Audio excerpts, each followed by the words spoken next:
it. You And haven't not been only allowed. in this We cabinet. gave you, through I this said, thank stupid you. president, $350 billion. The attitude of the EU. On February 28, Ukrainian President Zelensky's meeting with President Trump in Washington ended on a sour note. The U.S. declined to provide security guarantees for Ukraine, and the anticipated U.S.-Ukraine mineral agreement was put on hold. However, across the Atlantic in the UK on March 2nd, the scene was entirely different. The leaders of 18 European nations, including the UK, France and Ukraine, gathered in London, where they unanimously emphasized strong support for Ukraine.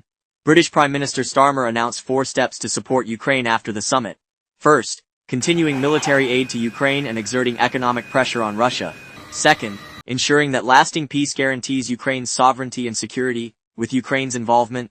Third, strengthening Ukraine's defense capabilities post-peace agreement to prevent future threats. And fourth, establishing an alliance dedicated to upholding Ukraine's peace agreement and ensuring peace. Additionally, the UK announced it would allow Ukraine to use $1.6 billion in export financing to purchase approximately 5,000 air defense missiles, signaling further support.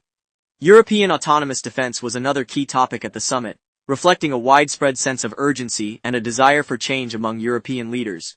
They have clearly realized that, in the face of the Ukraine crisis and potential US-Russia talks, Europe must reduce its reliance on the US and bolster its own defense capabilities.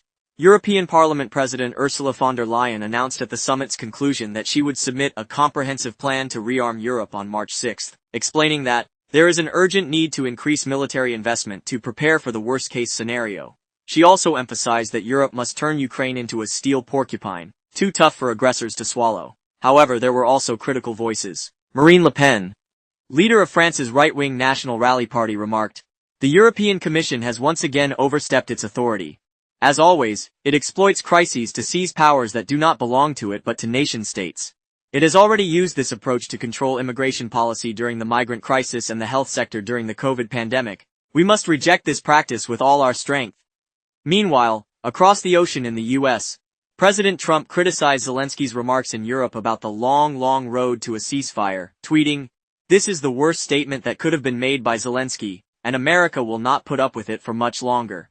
It is what I was saying. This guy doesn't want there to be peace as long as he has America's backing." And Europe, in the meeting they had with Zelensky, stated flatly that they cannot do the job without the US. Probably not a great statement to have been made in terms of a show of strength against Russia. What are they thinking?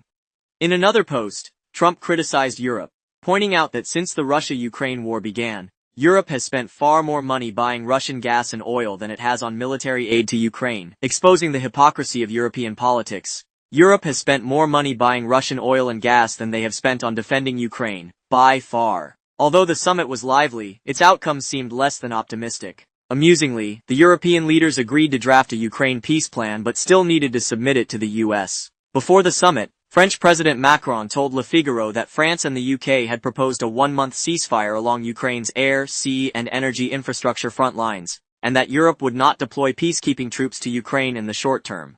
It's unclear whether they consulted Russia before submitting this proposal. Zelensky's choices today. British Prime Minister Keir Starmer issued a stern warning to President Trump, a view seemingly shared even by Nigel Farage, leader of the Reform UK party, who is typically Starmer's opponent. A mineral deal alone is not enough. But let me remind Trump, Russia is the aggressor, Zelensky is the war leader, his country has been invaded, and we should all support him rather than groveling to Putin. Starmer's stance may have a basis. On January 17th, before Zelensky's White House visit, Starmer and Zelensky finalized a deal tying Ukraine's critical mineral wealth to the UK well into the next century.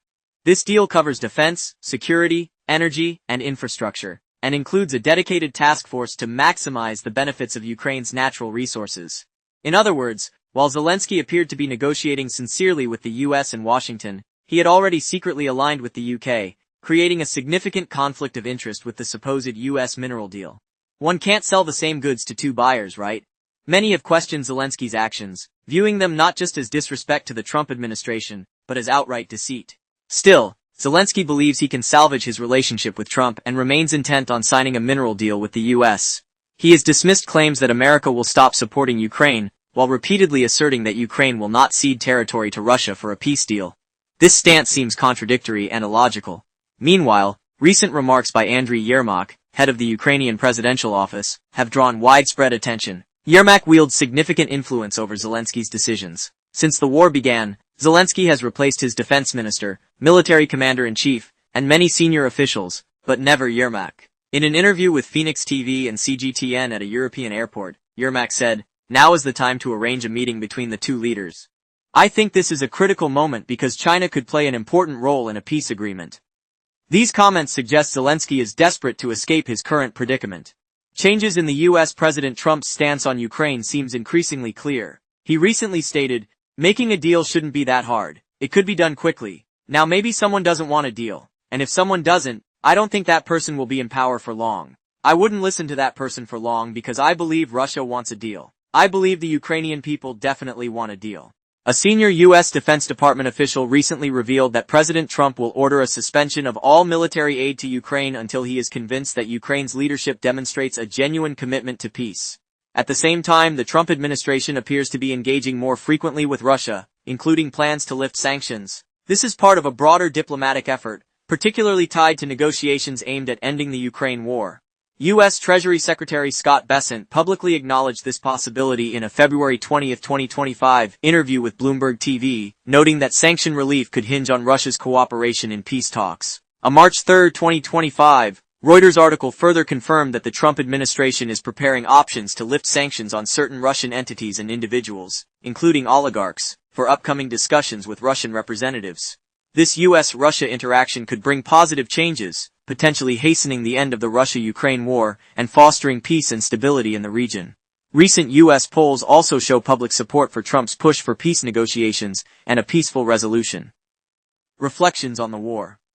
This is a shocking drone footage of a Ukrainian soldier's cemetery, stretching endlessly into the distance.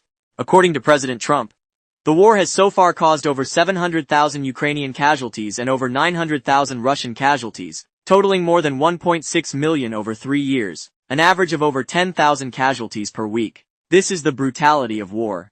In his famous tragedy Hamlet, Shakespeare poses the question, to be or not to be, that is the question. When war engulfs the world we live in, no matter who we are or where we are, there are no survivors. Thank you for watching, and see you next time.